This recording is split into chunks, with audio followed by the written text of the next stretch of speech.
lanjut ya. Sekarang ketika candlestick minggu saat ini kan candlesticknya ini nih sob. Nah biasanya dan juga saya ikuti indikator apa selanjutnya untuk mengetahui seberapa kuat candlestick ini akan melaju. Itu biasanya saya dan banyak juga yang memberi informasi kita dapat menggunakan Fibonacci retracement. Nah, untuk dimana meletakkan Fibonacci retracement yang benar itu, kalau banyak saya perhatikan, banyak sekali ya. Ada yang mungkin preferensinya seperti ini, ada yang mungkin preferensinya seperti itu, macam-macam lah. Cuman kalau bisa saya ambil kesimpulan itu, pertama, kita bisa ambil satu candlestick yang bodinya besar sob, seperti ini. Ini candlestick body ini kan besar sob. Nah ini bisa kita jadikan patokan untuk meletakkan Fibonacci retracement. Nah saya akan pergunakan Fibonacci di sini. Misalkan titik bawahnya di sini, atasnya di sini. Kenapa saya letakkan titik 0 itu berada di bawah, bukan berada di atas? Karena saya ingin tahu seberapa kuat candlestick minggu ini yang lagi berjalan ini akan menuju, dan kalau tidak kuat itu mentalnya kemana gitu.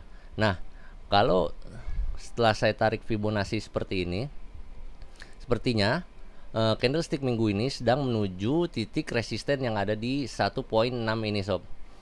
Kalau misal berarti ada kemungkinan kalau belum menyampai ke sini, candlestick selanjutnya minggu ke depan masih akan berusaha ke sini. Kalau misalkan bisa, atau mungkin candlestick minggu depan bisa melewati resisten ini 168, yang berarti akan melewati minggu 24 Juni 2019 sob. Atau misalkan pun tidak mampu, berarti dia akan turun dulu. Nah turunnya ini bisa sampai ke level retracement yang area putih ini sob. Ini area putih ini area retracement nih. Berarti ada di antara 11.200 sampai 10.764 atau ke 10.400. Berarti kembali ke minggu awal saya main, di mana di posisi ini di nice hash saya masih dapat memperoleh keuntungan. Itu sob. Aturan selanjutnya di mana posisi untuk meletakkan posisi Fibonacci retracement ini, kita perhatikan bodinya sob. Jadi ini kalau saya ambil contoh di sini ya, sebentar saya hapus dulu ini. Nah, dua Fibonacci ini sebelum dua candlestick ini sebelum candlestick yang sedang dibentuk minggu ini, dua ini setiap candlesticknya harus memiliki body yang berada di atas sebelumnya. Kalau kita perhatikan candlestick ini di periode 5 Oktober ini dan di periode 12 Oktober ini, sebenarnya ini bisa juga diletakkan Fibonacci sob.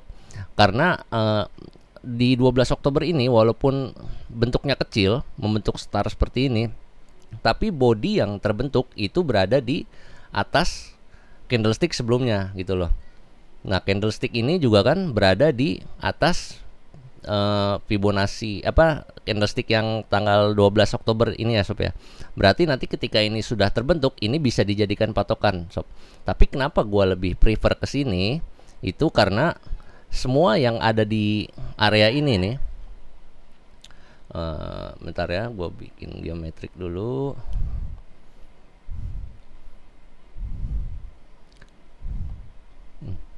Kok nggak muncul?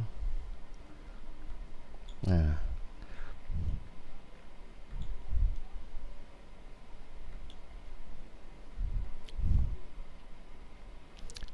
semua candlestick yang berada di area ungu ini itu masih masuk ke dalam candlestick merah ini yang tadi awalnya saya pergunakan sebagai titik peletakan Fibonacci retracement.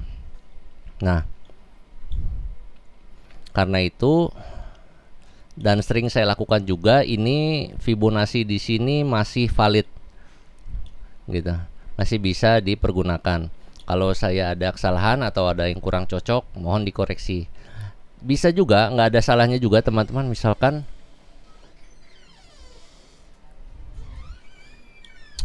teman-teman mau mempergunakan level yang di sini, Bisa juga sob, nggak ada masalah. Nah, kan tetap kan area resistannya tetap berada di sini, masih nggak jauh-jauh juga. Kalau kita tarik satu lagi, Fibonacci di sini seperti ini.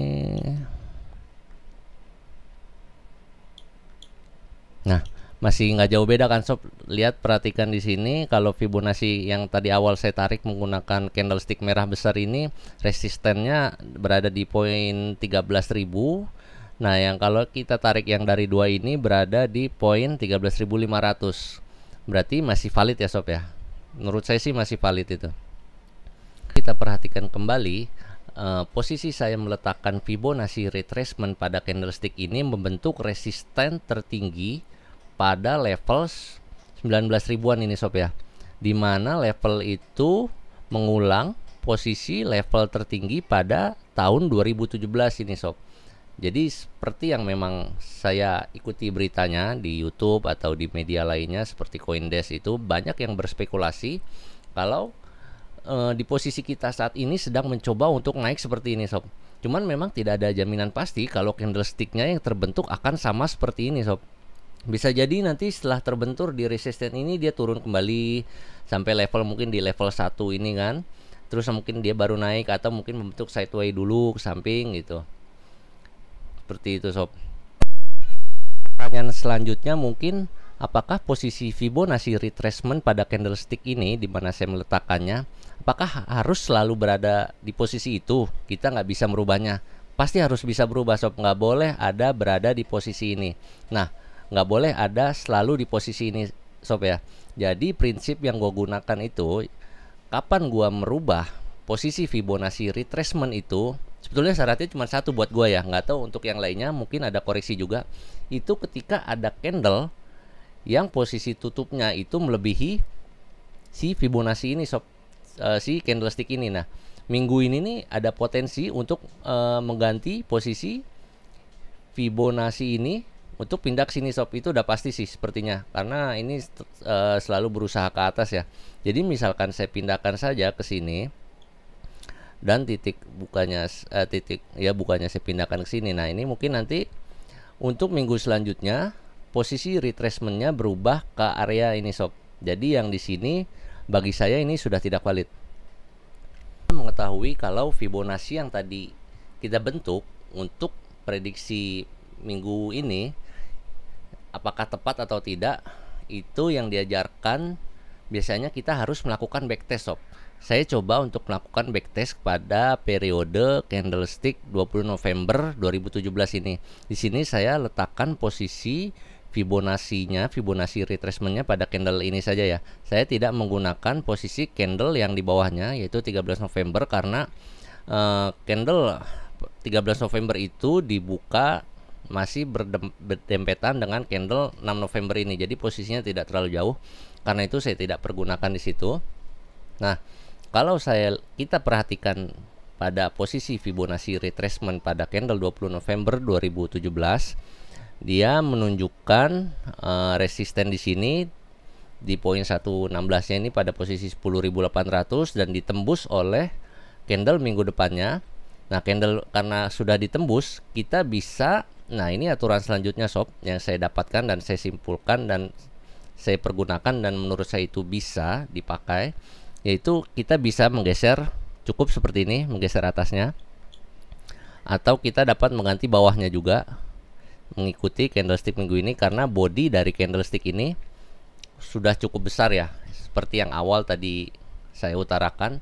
Jadi bisa dipergunakan seperti ini atau bisa narik dua candlestick bersamaan.